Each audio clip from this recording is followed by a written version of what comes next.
ఉండును కాక. ఏ ఆశ తెలుసా? నాకు మనుషులు కాదు, నువ్వు డైరెక్ట్ ఆకాశము తెరవబడాలా. నేను ఇప్పుడు అది పరలోకం ఏం తెలుసా? మన ఇల్లు. అవునా కదా? మనం భూమి విడిచిపెట్టి ఎక్కడికి వెళ్తాం? మనం పరలోకం వెళ్తాం. అంటే అది ఎక్కడికి? అది మన ఇల్లు. ఎక్కడ ఎప్పుడు ఉంటాం? మన యుగ యుగంలో అక్కడ ఉంటాం. అవునా కదా? సో మనం అప్పుడెప్పుడో భూమి విడిచిపెట్టినాక పోవడం కాదు మనం పరలోకానికి. ఆమేన్. సో దేవుడు అంట ఇక్కడ ఉన్నప్పుడే డైరెక్ట్ ఆయనే వచ్చి మనతో మాట్లాడి తెలుసుకోవచ్చు. ఆయనే వచ్చి మనం దర్శించి నీకు ఏ కావాలని నేను దూతలు అపాయింట్ చేస్తాను. ఈ రోజు నుంచి రాదు అడుగుడు కాక. హల్లెలూయా. వీటికంటే గొప్ప కార్యం, గ్రేటర్ థింగ్స్. అందరు గ్రేటర్ థింగ్స్ అనండి. గొప్ప కార్యం అంటే ఈ 2025లో మునుపెన్నడూ చూడని ఎన్కౌంటర్స్, ఏంజెల్స్ ఎన్కౌంటర్స్ నువ్వు చూడబోతున్నావు అంట. హోలీ గోస్ట్ ఎన్కౌంటర్ నువ్వు చూడబోతున్నావు అంట. పరిశుద్ధాత్మ దేవుని దర్శనం ఈ సంవత్సరం నువ్వు చూడబోతున్నావు అంట. దూతల దర్శనం ఈ సంవత్సరం నువ్వు చూడబోతున్నావు అంట. ఆమె అది కలలో కాదు, నిజంగా నువ్వు చూడబోతున్నావు అంట. తెలుసు స్తోత్రం. నువ్వు ప్రార్థన చేస్తున్నప్పుడు దూతల సమూహం నీ చుట్టూ ఉండును గాక. ఆ పరలోక సన్నిధి నీ చుట్టూ ఉండును గాక. ఆమేన్. ఇలా ఉంటుందా అన్న భూమి దాంట్లో ఉంటది. హల్లెలూయా. గెహాజీ పొద్దున్నే లేచి చెప్పు పట్టుకొని బయలుదేరాడు. దేవుని స్తోత్రం. బయలుదేరే వరకు శత్రులు అందరూ వచ్చి చుట్టుముట్టు పుట్టినారు. నలుదిక్కులు వచ్చినారు. గెహాజీ అంటే ఎలీషా ప్రవక్త యొక్క దాసుడు. ఈయననేమో పొద్దున్నే జనరల్ గా హల్లెలూయా ఆమేన్ మొత్తం పరిశుద్ధపరచడానికి వెళ్ళిండు. ఆమేన్. సో వెళ్ళిన తర్వాత చుట్టుముట్టు శత్రులు ముట్టేసరికి ఆ చెంప అక్కడ పడేసిండు. ఉరికొచ్చి అయ్యా అయిపోయింది, మన మ్యాటర్ క్లోజ్, ఫినిష్ అయిపోయింది. చుట్టుపక్కల మొత్తం మనకి ఏం చుట్టుకున్నారు? శత్రులు మనం ఎస్కేప్ అయ్యే అవకాశం లేదుగా. ఈ సమస్య నుంచి బయటకు వచ్చే అవకాశము మనకు లేదని చెప్పేసి అర్జెంటుగా, ఇంత అర్జెంటుగా పోయినా అంత అర్జెంటుగా ఉరికొచ్చింది. హల్లెలూయా. పాపం దేవుని స్తోత్రం. ఒకసారి పిలుచుకోండి. దేవుని మహిమ కలుగును గాక.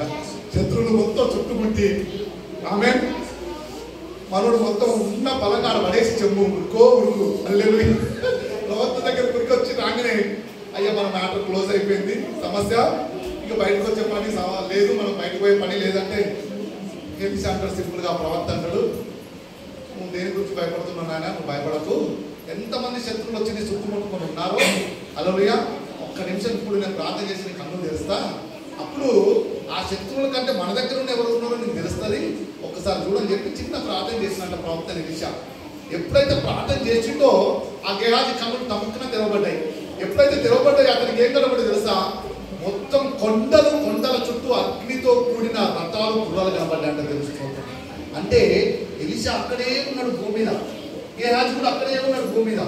కానీ వాళ్ళిద్దరు పక్క పక్కన ఎదురుకునే ఉన్నారు. ఈయన భయంతో వణికిపోతాను, ఈయన అక్కడే ఉన్నాడు. ఇద్దరు అక్కడే ఉన్నారు భూమి, ఇద్దరు ఉన్నారు. కానీ డిస్టెన్స్ ఎట్లున్నా, ఎంత డిస్టెన్స్ ఉన్నది వాళ్ళిద్దరికి అంటే భూమికి పరలోకానికి ఉన్నంత డిస్టెన్స్ ఉన్నది. కానీ ఎక్కడ ఉన్నారు వాళ్ళు? ఇక్కడే ఉన్నారు. హల్లెలూయా. గెహాజీ ఏంటే ఉన్నారు, ఎలీషా ఏంటే ఉన్నాడు. కానీ ఈయన చుట్టూ ఏమున్నాయి? మొత్తం కొండలు, గుర్రాలు, రథాలు, అగ్నితో కూడిన రథాలు ఈయన చుట్టూ ఉన్నాయి. గెహాజీ కనబడట్లేదు, పక్కనే ఉన్నారు. కానీ ఎంత డిస్టెన్స్ ఉన్నంత వాళ్ళకి? భూమికి ఆకాశం ఉన్నంత డిస్టెన్స్ ఉన్నంత. ఆమేన్. హల్లెలూయా. భూమి మీదే ఉన్నాడు కానీ దేన్ని ధరించుకొని ఉన్నాడు తెలుసా? పరలోకాన్ని ధరించుకొని ఉన్నాడు. ఈ సంవత్సరం మీకు అటువంటి అనుభవం జరుగుతుంది గాక. ఆమేన్. నీ శత్రువుకి నీకు ఎంత డిస్టెన్స్ ఉండాలంటే తెలుసుకోవచ్చు. భూమికి ఆకాశం ఉన్నంత డిస్టెన్స్ ఉంటుంది గాక. భూమికి పరలోకం ఉన్నంత డిస్టెన్స్ ఉంటుంది గాక. హల్లెలూయా. నువ్వు ఎత్తుడుగానే ఉండాలని చెప్పి అనుకుంటున్నా కదా. నీ సన్నిధి నువ్వు ఇక్కడ ఉన్నావు కానీ నువ్వు భూ సంబంధం కాక పరలోక సంబంధి ఉండవు గాక. హల్లెలూయా. ఎంతమందికి అర్థమైంది? స్తోత్రం. ఆమేన్. దేవుడి మహిమ కలుగును గాక. ఈ సంవత్సరం అంతా నువ్వు ఆశగా అడిగితే అయ్యా నువ్వు నాతో మాట్లాడేది తెలుసుకో. నా మొరకు నా ప్రార్థనకు జవాబు ఇవ్వడం కాదు. ప్రవక్తన మోసే కొండ మీద ఎక్కి ప్రార్థన చేస్తున్నప్పుడు దేవుడు అంటే వచ్చి ఒక మనుషుడు తన స్నేహితులతో మాట్లాడినట్లు ముఖాముఖి కూర్చొని మాట్లాడేదంట దేవుడు. ఈ సంవత్సరం అంటే ఆశతో ఎక్స్పెక్ట్ చేతుడు కాక. హల్లెలూయా.